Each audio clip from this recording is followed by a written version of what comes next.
when somebody has some amount of excess capital, you will always make more money putting in your capital and your sweat equity into whatever you're doing. You usually want to take whatever excess capital you have, whatever available bandwidth you have, and combine that together to maximize your return.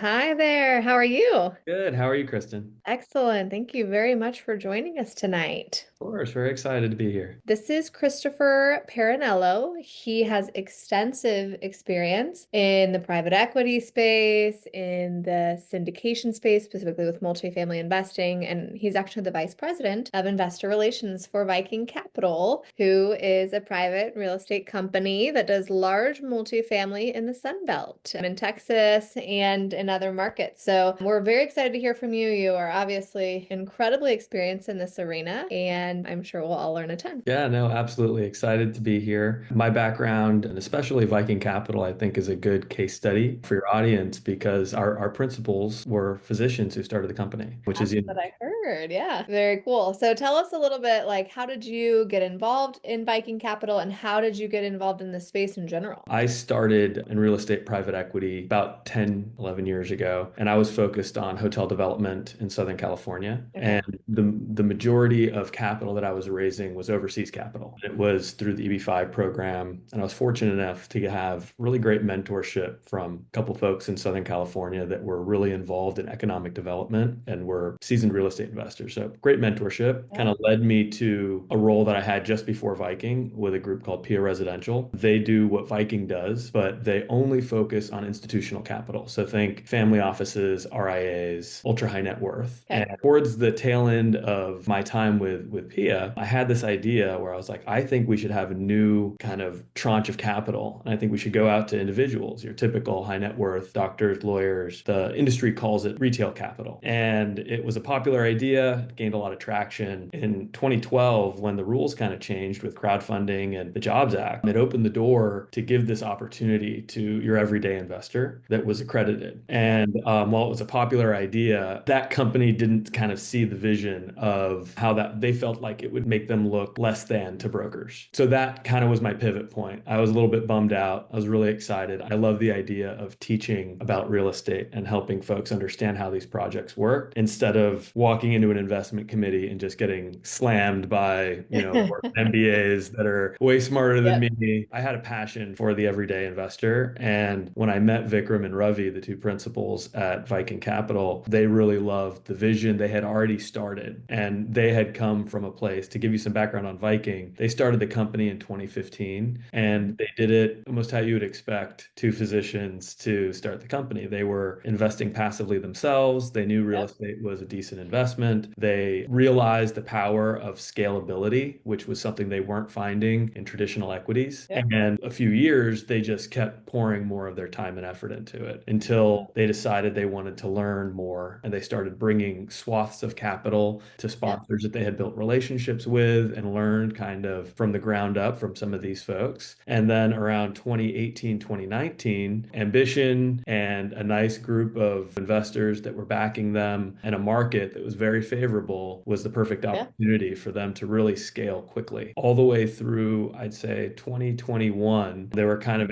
able to ride this wave of being able to really, to date, we've acquired just over $1 billion worth of assets. It's incredible. In 2021, they realized, oh, we're getting quite large and we're buying these institutional 200, 300, 400 unit properties.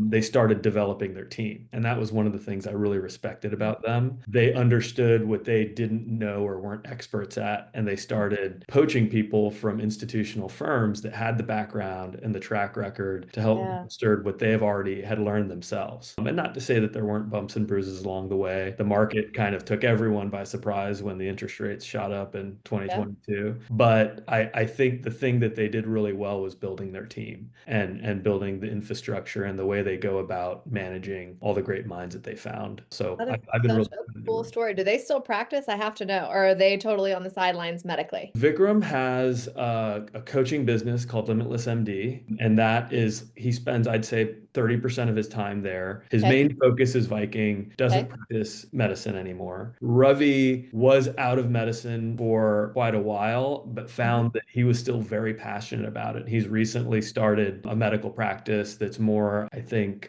like health and longevity. He picked the thing that he was most passionate about and was like, I have to be spending at least 20-30% of my time doing this That's because it's awesome. important. Yeah, that's so cool. I think, and what you said too, it really rings true. We have a saying in medicine of you don't know what you don't know. And I think it sounds like they have mastered that in this arena as well and have like brought in a whole team of experts to maximize what they were able to do. And that's, of course, why we're all on events like this to learn stuff because we don't know what we don't know. So that's incredible. And honestly, it's really cool to see people in medicine stepping out and becoming experts and doing non-medical things very, very, very well.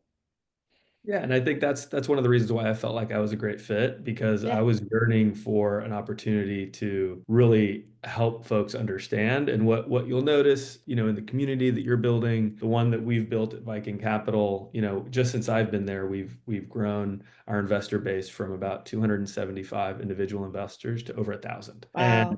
the difference between working with institutional groups and real people, you're really building friendships and long-lasting relationships with people who are investing their savings to help grow their wealth alongside you. And it's Yeah. just a completely different vibe. It's much better, in my opinion.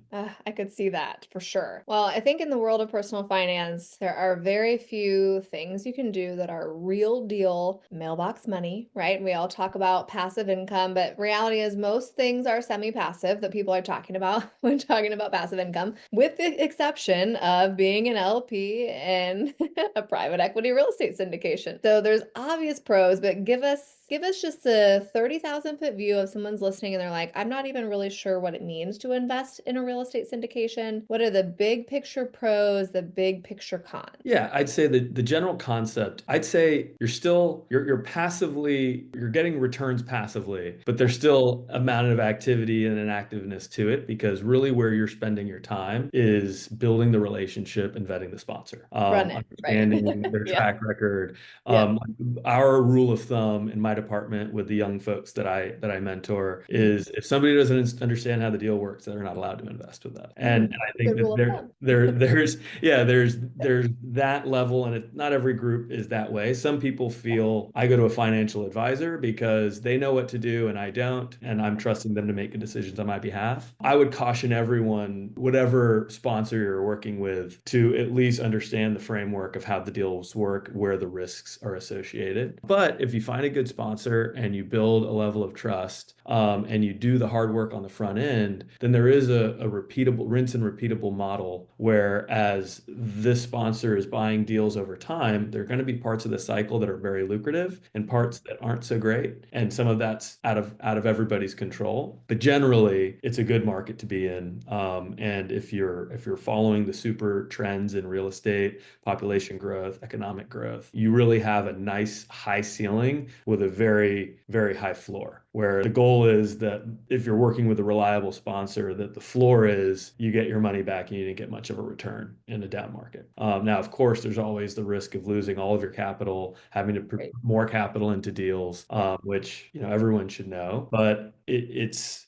in my opinion, the risk-adjusted returns is how we'd refer to it, outpace that of traditional equities and should certainly be a part of everybody's portfolio. Yeah. So I'm going to go just even like very much more simple than that. 'Cause you're obviously an expert in this. And I know we have people listening who are like, this is my first thing ever on syndication. So if you're wondering like very, very, very, very top of like overview, these are huge multifamily properties that they're buying that are hundreds of millions of dollars. You or I, as an individual investor, can never go and buy this property. And so you can invest as a limited partner. You don't have any operational capacity as an LP. You're not like vetting tenants. You're not doing the value add. You're not doing any of that. The sponsors and the GPs are doing that. And you, as an investor, will do your due diligence on the front end to go, hey, is this a good investment? But then once you invest your money, your work kind of ends there, right? You'll get your cash flow distributions at some point. You can get your return of capital. But once you've set this whole thing in motion, it is kind of a true passive investment. As you were mentioning, there's a couple of big risks. One of them is risk of capital loss, and then the other one is a capital call, which you kind of alluded to as well. But but the returns have the potential to be really high, which is why people are really interested in these deals. And if you're a busy medical professional who doesn't have time to like, go out and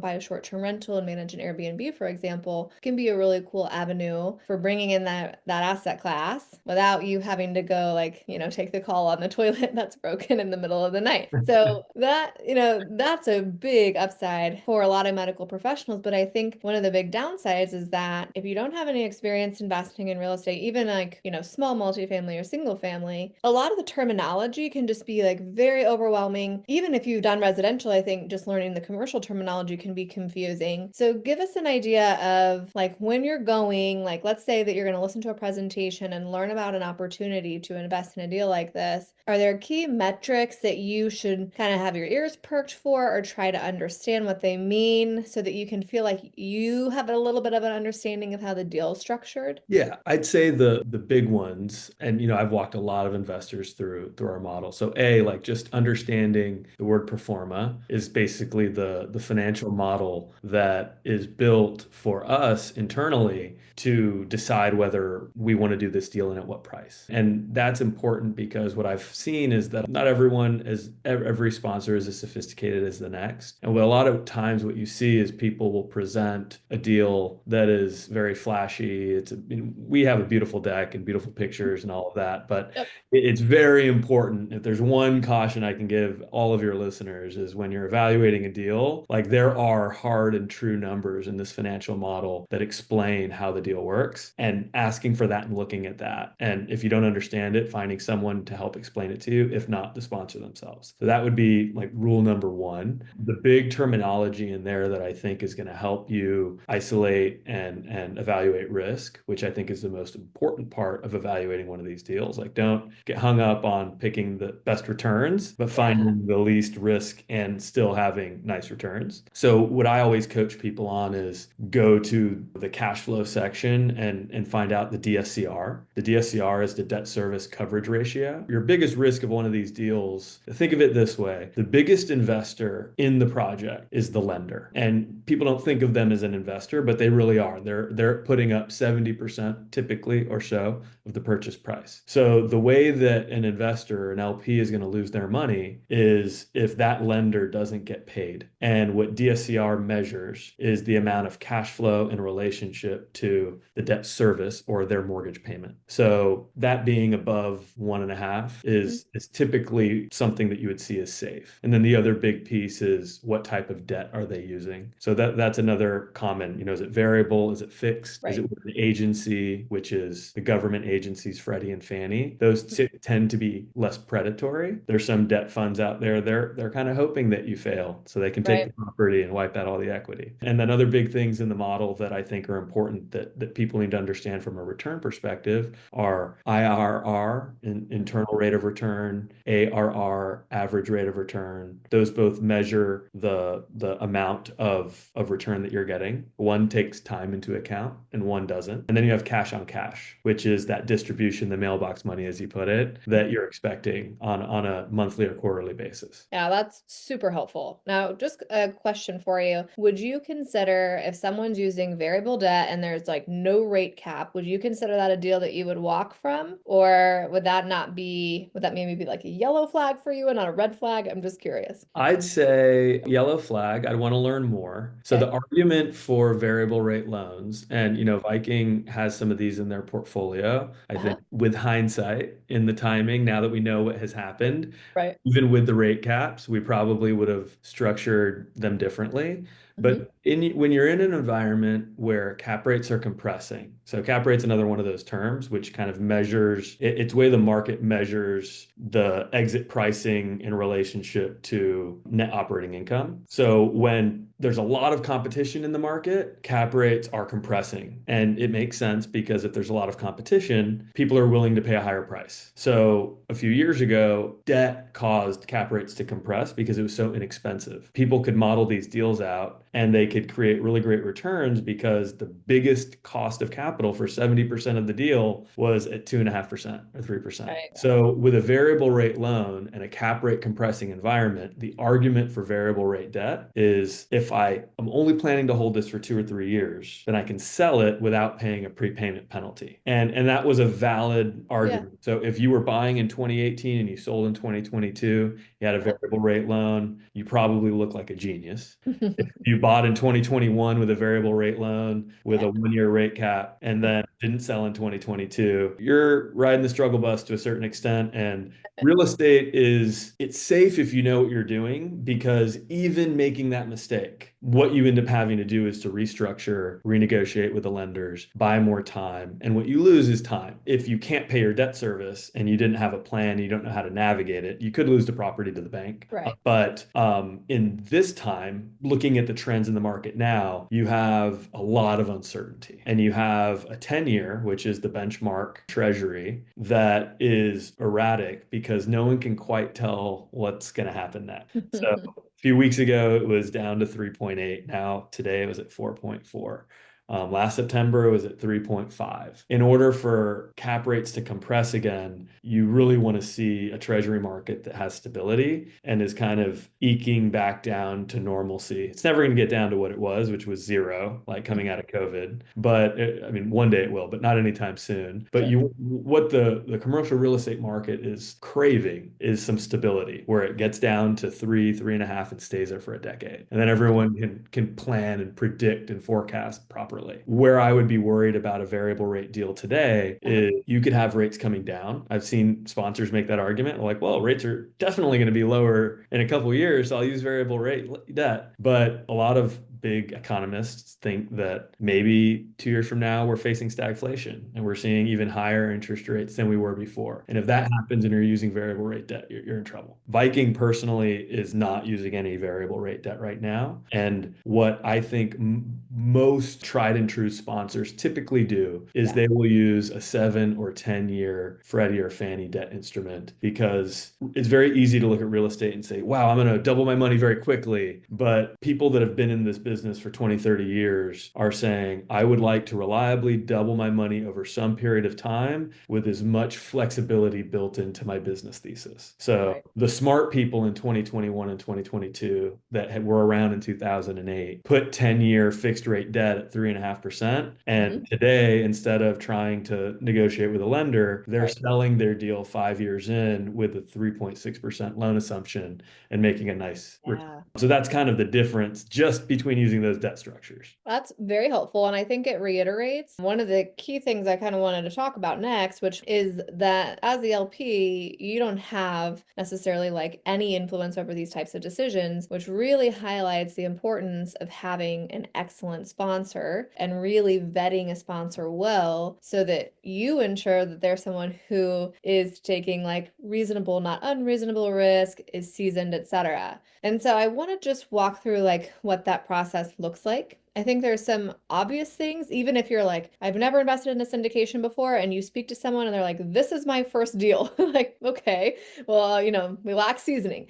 But I think even beyond that, like having a recognition of how many deals has this person done in this asset class, in this asset class size, in this market, and how many of those deals have gone full cycle. Like, those are the questions I think most people would maybe intuitively think to ask, but you obviously know there's more to it than that. So if you were going to take a little bit of a deeper dive into what does it look like to vet a sponsor, where would you head with that? I did this before I worked for this company. And, when I'm talking to anybody that I'm looking to invest money with, whether it's a financial advisor or someone that I know that's doing an active real estate deal and is looking for capital from friends and family, I always like to first make sure that I know, like, and trust the person that I'm dealing with, because if you don't know, like, and trust them when nothing has gone wrong, inevitably, when you invest in real estate and you do it long enough, Yeah. even the best sponsors are going to run into adversity. There's a reason why we create this and make it passive and we get 30% of the promote for doing all Right. of the work. It's very Yeah. challenging work. And there's fires and hurricanes and Yeah. tenants that don't want to pay rent. There's a lot of things that could go wrong. And a lot of what you're building, the use case for one of these acquisitions is built off of 50 different assumptions. And those assumptions can come true. They can be conservative or not. So I always start there. So when I'm talking to somebody and when I'm training my team from the other side, like you're talking to an investor that's never done this before, I explain to them, you need to help them understand how this works. You need to help educate them and never put any pressure on people. Because ultimately you can luck out and find a good sponsor that does a really good job. But Yeah. until you really understand some of the nuances of how the deals work, really the dream situation for us as a sponsor is that the expectations are clearly set with the investor so they actually understand how things work. So I start there. Know, like, and trust. Make sure that they're willing to go through the materials with you, that they're not pressuring you to make a decision because there are going to be opportunities where you might miss out on a deal because it fills out really fast. But if somebody's like, if you don't sign today, then you're never going to be able to invest, like that would be a Yeah. red flag. Right. And usually it's the people that care about doing the hard work to help people get educated along the way. You'll notice that those are the people that you want to work with. The other advice that I'd give, and this is something that, we ask investors to take advantage of even without them asking us, look at the reporting packages. So even if you're not in one of their deals, Uh-huh. ask them, say, hey, can I see your last monthly report for a deal that's going well and one that's going bad? Because everyone has, at least in this day and age, has at least one deal that's challenged. Right.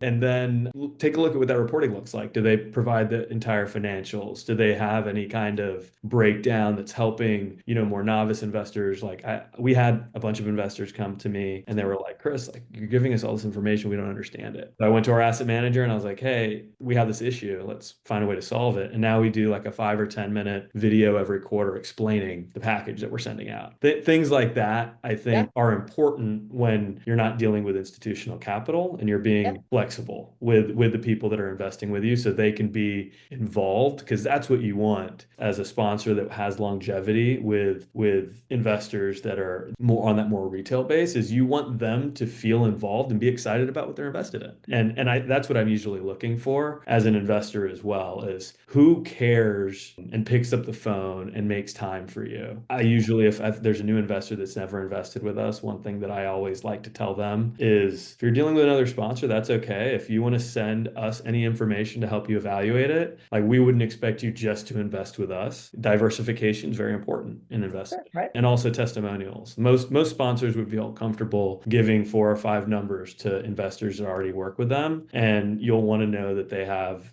some raving fans out there that they can provide feedback on what it's like to work with a sponsor. That was great. And I think a lot of that is, yeah, someone's willingness to recognize, hey, I am an individual investor. Like my expertise is in medicine or law or whatever else, and it's not in commercial real estate. So rather than like be like, hey, next Tuesday's your deadline. If you haven't wired the funds, you're out forever.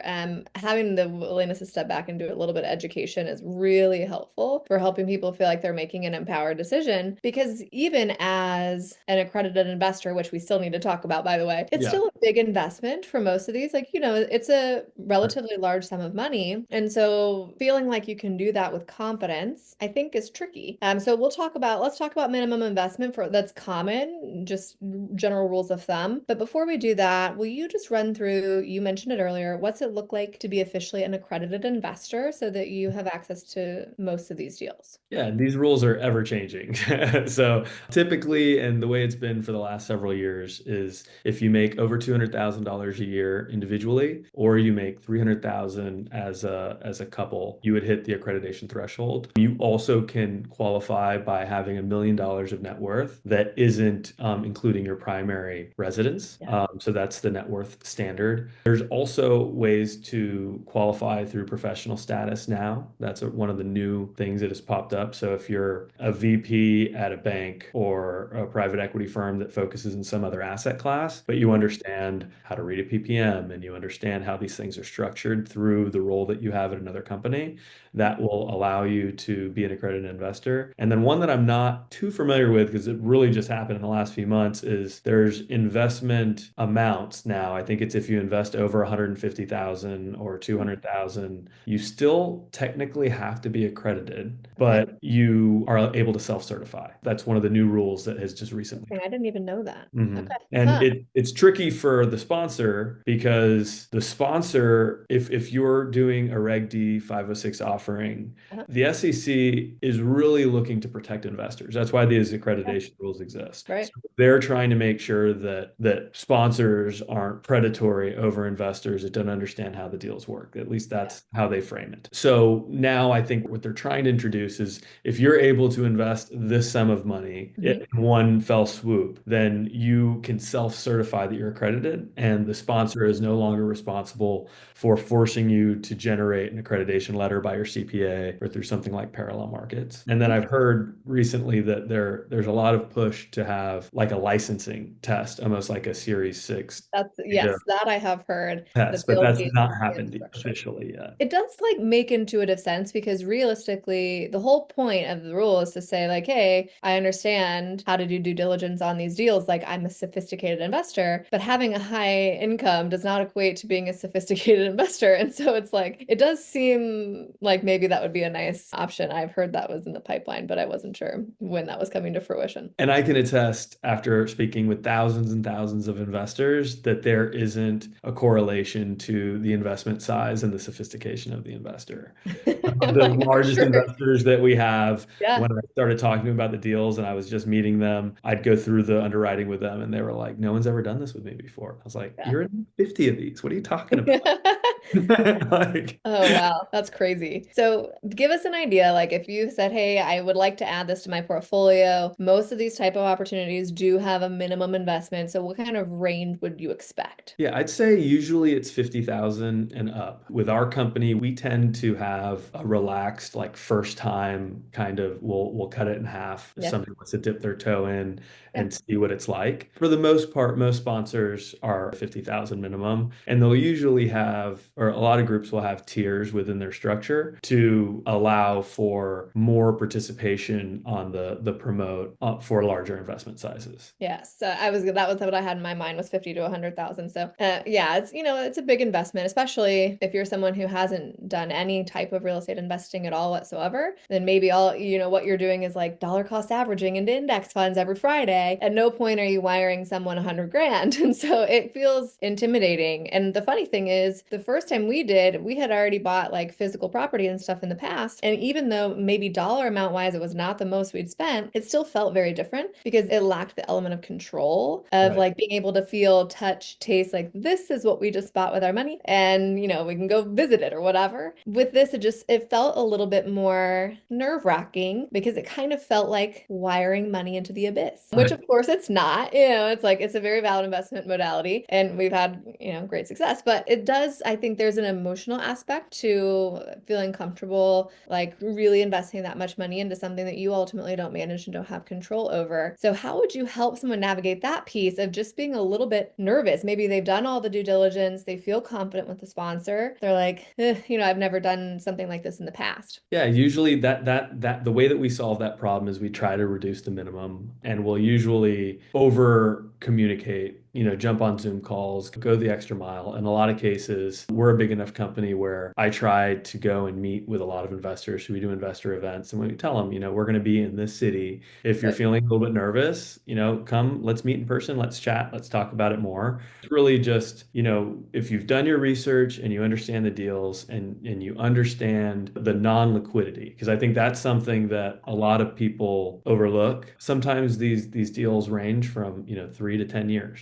Yeah. And knowing that you're not going to have access to that money for 3 to 10 years, you'll usually get through a couple of them, find quite a bit of success, and realize that sometimes it's more of a pain to find where you should put your money than finding good investment opportunities and having your money work for you in those areas. People usually also, once they get the tax benefits, if they have other real estate ventures like active investments and things like that, that's usually a big reason for people to jump into the space. Yes, nice bonus as well. Everyone's always up to improve their tax situation. Give us, so if you're not familiar at all, give us the rundown. Like, what does a cash look like in terms of, like let's say you invest 100,000. What is the typical period of illiquidity, as you mentioned? I know you could never promise rates of return, but give us just sample ranges of like, how does it work in terms of cash flow distributions? How does it work at the end of the period where you're illiquid? What's the flow look like? Yeah, typically with an acquisition deal, so you're buying something that already exists, you're usually going to get somewhere between 3 and 5% annually. And then based on the performance of the project, you're hoping over 5-ish years to get around, I don't know, a 1.7 to a 1.8x return. So it equates to about, on an average annual return basis, I think I always look for deals that are going to land in the low to mid teens. I'm usually cautious of deals that say that they're going to get 18 or 20 or 22%, because usually there's some financial engineering in there, because internal models with real estate companies and where properties are trading at, it's really hard to find a deal that's really going to truly conservatively produce a low 20s IRR, unless you're looking at development. And development's different. So in a development deal, the upside is you're getting a compressed timeline, but you're not getting the cash flow because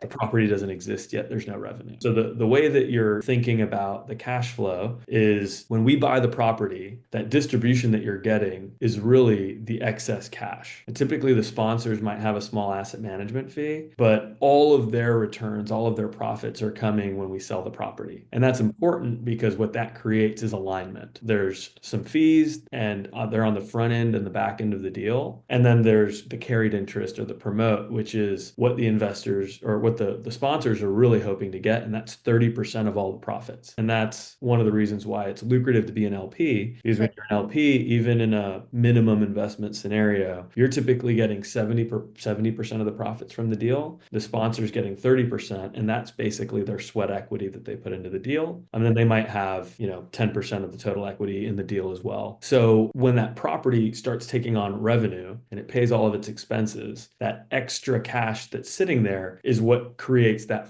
4, 5, 6% return. The liquidity for a development deal is usually going to be 3 to 5 years, and the illiquidity for an acquisition deal is usually going to be 5 to 7 years, unless you get into this environment where cap rates are compressing, and then people will take advantage of the competition and sell sooner than they modeled it out for. At least that's the way it's supposed to work. Right.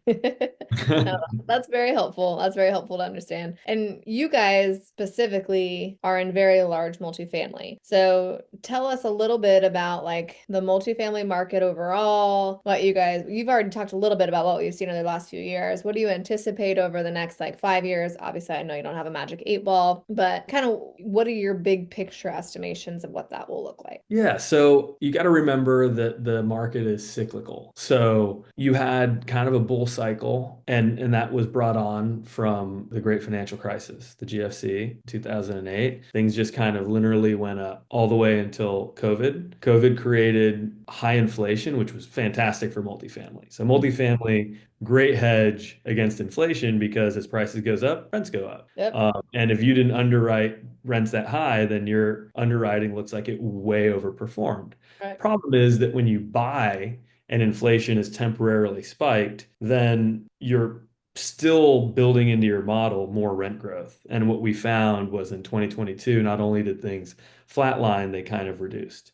So you kind of had two dynamics at play. You had really inexpensive debt, and you had a lot of competition in multifamily, because office and hospitality, a lot of the institutional funds were flooding to multifamily because it was so attractive. So now that there's been kind of a leveling off and there isn't a lot of institutional capital in the market, you have, so all of that cheap debt also created an environment where a lot of people were building multifamily. So those were the converging kind of factors. So you have a softening rent environment with a historical amount of supply coming online, and that's what's caused a lot of the distress that temporarily has reduced demand, whether it's from a rent growth perspective or a sales price perspective. Now, the good news is that a lot of that pain has already been realized. And what I tell investors, especially in some of the deals that are facing adversity with us, is like, you can't have it both ways. Like, that pain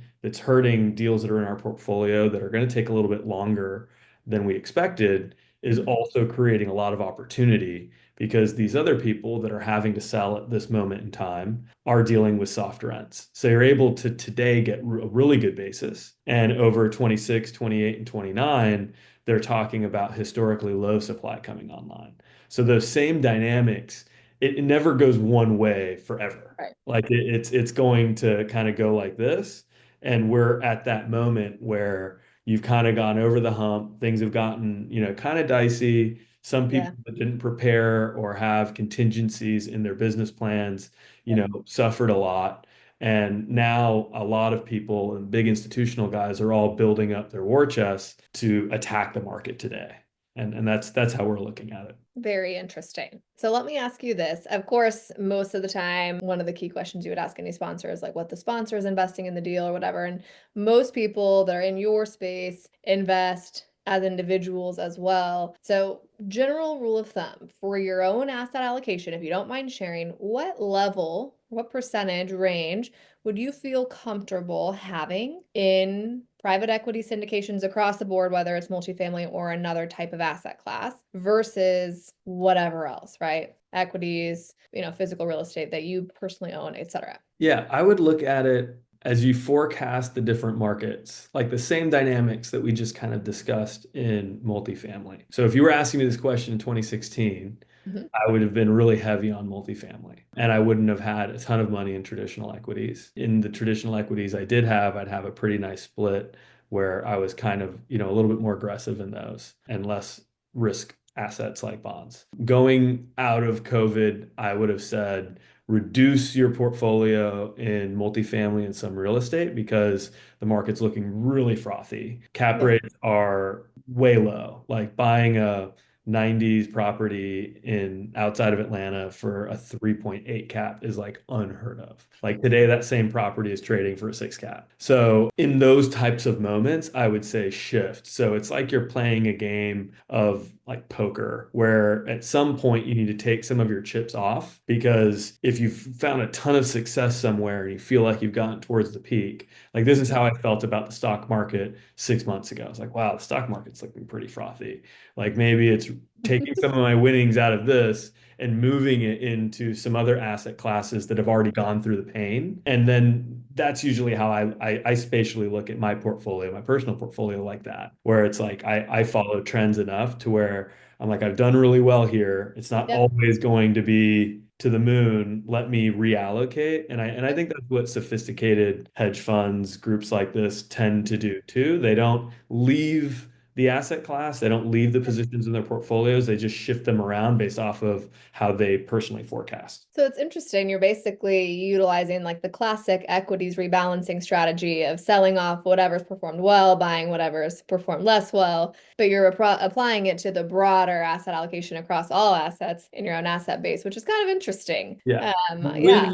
With the exception of things that I think could be or are being majorly disrupted. So like Okay. I'm not out there buying office right now, even though office is selling at like 10 caps because I don't know. I Yeah. can't forecast how office is going to rebound without it being reimagined completely. Right. So if I don't understand how something is going to get back into its upcycle, then Yep. I will usually shy away from it until something unexpected happens. And then if I see value and I can see a growth trend coming in the future, I'll reallocate to those areas.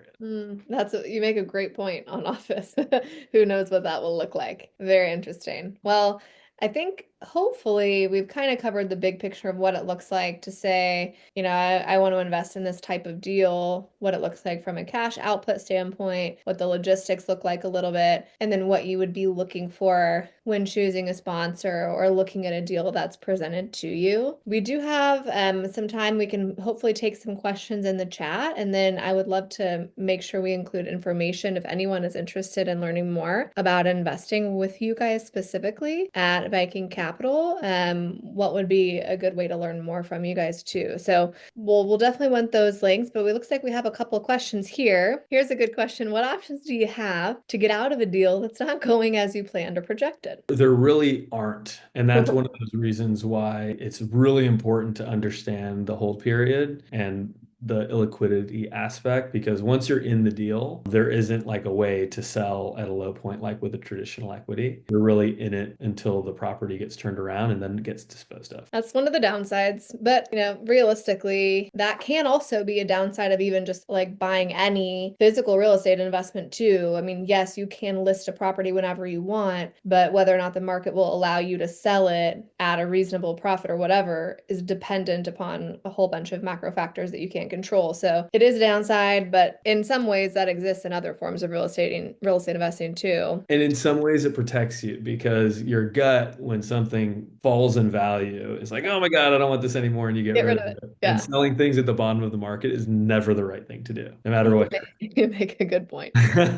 Mackenzie asks, where or how do you find sponsors? Do you Google? Good question. Yeah, I would say it's tough because a lot of real estate, even though in 2012 things opened up, a lot of really good real estate firms still don't publicly market. So a lot of it's word of mouth. It's working with some of the groups that, Viking's a group that promotes, like we go out looking for investors. Not every group does that, but usually it's word of mouth, working with, friends and family that have invested in good deals, had good experience, referrals. And then you research, if you type in real estate private equity, multifamily sponsors, people will pop up and you can start the vetting process there. Be cautious, honestly, on Google. I think the best way to do it is to if you put yourself in groups where people are investing in syndications or other way, you'll enter into conversations where people will tell you about their experiences and share names. I think that is honestly probably way easier and more likely to be fruitful when you go to have to vet the sponsor than if you Google. So I think the easiest answer is, are you in the right community circle? And if no one in your circle, virtual or in person, is an investor or is learning about stuff like this, it's going to be tricky. But the more you put yourself in community with people who are, names will just pop up left and right. And then you'll probably have, if not a personal reference, at least, like a chain of reference of, oh, my friend used this, my colleague used this, whatever group or whatever. It's more helpful that way. These are just easy deals to get burned. So you just want to be careful that you're appropriately vetting. And as you research, if you're not researching, I wouldn't Google the sponsors to work with as far as like, I'm a multifamily sponsor as your keyword search. Yeah. But if you start looking into like how to evaluate a multifamily real estate deal, or you're actually like spending your time researching, learning how these deals work, you will find that the majority of reliable sponsors have thought leadership and education out there to help LPs invest better. And typically the people that are creating that material are the people that you want to work with. Yeah, very, very good point. This is a good question. Do you know of any sponsors that will utilize funds from someone 1031 exchanging, I presume, into the fund from other real estate investments that they already own? Yes, we do that. We actually have an opportunity right now. Oh, really? Do you have a minimum amount? Typically we would, but because this is a development deal and we do it through a tenants in common structure. So this one doesn't have, probably like 100K is like the lowest that we would be able to do. Okay. Normal deal, we would still be able to do it, but if it was a one-off and we were having to set up the structure for that one investor, it would be like a 500K minimum. Okay, that's good. That's good to know. I've actually been told a seven-figure minimum before on that, so that's a really interesting piece. If anyone is interested in doing that, I think that's probably a relatively rare opportunity for you. Justina, what is the tax benefit of investing in syndication versus an STR and using the STR tax loophole? Yeah, so I would say it goes kind of in tandem. So the STR loophole allows you to kind of use passive in losses against active income. And what real estate syndications allow you to do is get your share of the depreciation from the asset based off of the investment amount that you put in. So the way that I would have you think about this is, say that we're buying 200 unit property and we do our cost segregation study and it creates $10 million of passive losses. You would divide the amount of equity. So say $10 million is what's raised and there's $10 million of losses. Every investor would get $100,000 loss on their K1. And that K1 would be able to be used against any passive income you have, which is the income you get generated from your short-term rental. And if you've successfully maneuvered the short-term rental loophole, in many cases, that passive income would also be able to be used against your active income. You want to consult with a strong CPA to help validate, some of this theory, because I've seen it. Some CPAs agree that you can or that you can't. Yeah. But at the very least, I can assure you that the depreciation that you get can be used to offset any other passive income, including the income you get from that investment, Yes. which anytime you have the opportunity to grow your money tax-free, even Mhm. if it's for a short time until you recapture it 4, 5, 6 years down the road, it's money that's being left on the table without that strategy. I would also add, Justina, using this in tandem with the STR thing, you'd have to talk to a seasoned CPA, but it is pretty commonly utilized if one spouse has real estate professional status. That does allow you to take all those passive losses and offset active income, and that's probably less controversial. So if that's your plan, is for one high income W-2 to work, the other one to claim rep status, syndications can be super helpful in that regard as well. Okay, what happens to your syndication if you pass away? Can you create a beneficiary like for any other investment? Yeah, we actually had this recently, unfortunately, and it takes proper planning where you just want to make sure that you've recognized it in your estate planning, and whether it's in a will. The way it works for us is assuming that your interests in the project don't end up in probate, and there's an executor of the will or the trust, and they Right. come to us and say this has been left to this person as a beneficiary, then we can actually work with them to change the ownership and go directly to them. It gets more difficult if it ends up in probate and there's no clear direction for what the property is supposed to do. We aren't able to just get a phone call and be like, oh yeah, we'll just change the documentation. It Right. doesn't been properly planned for, but great question. And yes, when properly done, it can definitely be passed along. What's really great about passing along investments that accrue interest is in many cases, what a lot of people do is they continue rolling these investments forward and growing and doubling that money, offsetting taxes. When you leave it to the next generation of folks in your family, they get it on a stepped up basis and they never pay any of the taxes that would have normally gotten recaptured. And that is Yeah. what most people that are legacy planning with multifamily investments do is they build this strategy knowing that they're never going to use these returns and it's going to go tax advantage to the next generation of their family. Yeah, Caitlin, and I would also add a lot of people invest in syndications through LLCs. And so if you do have an asset protection or estate planning attorney you're working with, it might be as simple as making sure that that LLC then passes through to your trust, which of course would avoid the probate he's mentioning. So it's a pretty easy way to make sure there's a flow through into your estate plan. But if you have someone that's doing that structure for you, it would definitely be something to run by them, whether they're asset protection or estate planning attorney. Okay, Kyle, where can I get more information on how to screen deals or gain more education? Yeah, I mean, you're welcome to come to our website. Kristin's going to give our Just put it in. information. Anyone that comes to Viking Capital and wants to learn, we have an amazing library of deals. We built an investor toolbox that literally goes through a glossary of terms, explains everything from A to Z. Every time we launch a deal, I personally do a pro forma review where I go through every line of the pro forma and explain how it all works. And, there's lots of resources, but we do a lot of investor training in our company. Perfect. And we have one last question in the Q&A from Justin. When does investing in a real estate syndication fit into the wealth building journey? Great question. So I don't know that there's an easy answer, but my personal opinion of how this should work Uh-huh. is usually when somebody has some amount of excess capital, you will always make more money putting in your capital and your sweat equity into whatever you're doing. So you usually want to take whatever excess capital you have, whatever available bandwidth you have, and combine that together to maximize your returns. Once you've hit that threshold where you're like, I don't want to do this anymore. I don't have time to manage more than the 3 short-term rentals I already have. And you've learned a little bit about how hard it is to manage a property. That's usually when I would say the best time is to look at doing things passively because you understand the business a little bit. You understand that you don't want to be in the business that much. And you're now leveraging your money to buy back your time, which is an even bigger benefit than the returns that you're getting. For sure. So that's usually how I coach folks. People that this is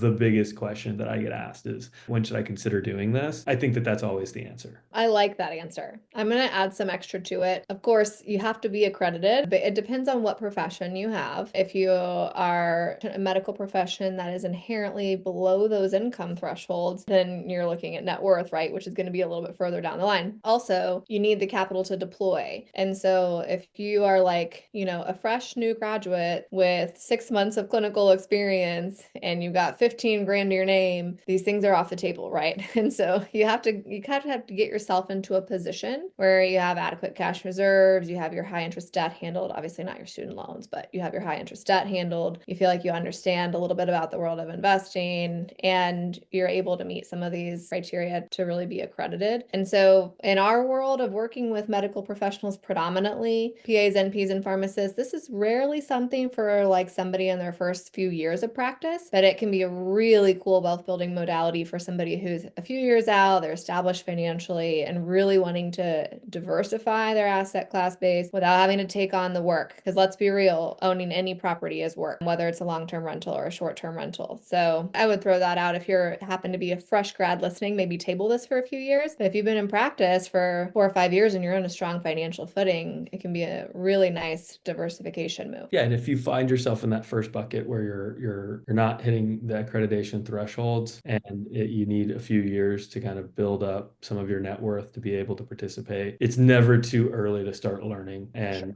finding sponsors and building relationships with them. Any of the good ones wouldn't mind you being in their network and learning and asking questions in preparation for when you are able to make those decisions and you're prepared for them. Yeah, the more deals you look at, the less it will feel like mumbo jumbo. And then as soon as you're eligible or ready to roll, you'll be able to look at the stuff and feel like you really understand it, which will give you a leg up ahead of other folks. So, well, this has been awesome. I put your vikingcapitalllc.com in here. If anyone wants to go check out your website and learn more, is there anything in particular on your website or some specific way if someone just wants to like be on an email list or something to hear from you guys? What would be their first move on your website? Yeah, they can go on there, and I think they call it like an investor club or something like that. You join that and you'll be on our list. You'll get all of the deal flow, all of our newsletters and things like that. I think my information, my personal email, or my work email rather, is on the website. So anyone that wants to reach out to me directly and has any questions or wants to chat, I'm always available. Yeah, I highly encourage you to do that. If you have an interest in syndication investing, just being exposed will teach you a lot. And so I highly encourage you to go join the email list so that you can learn the lingo, get yourself familiarized with the landscape, and feel more confident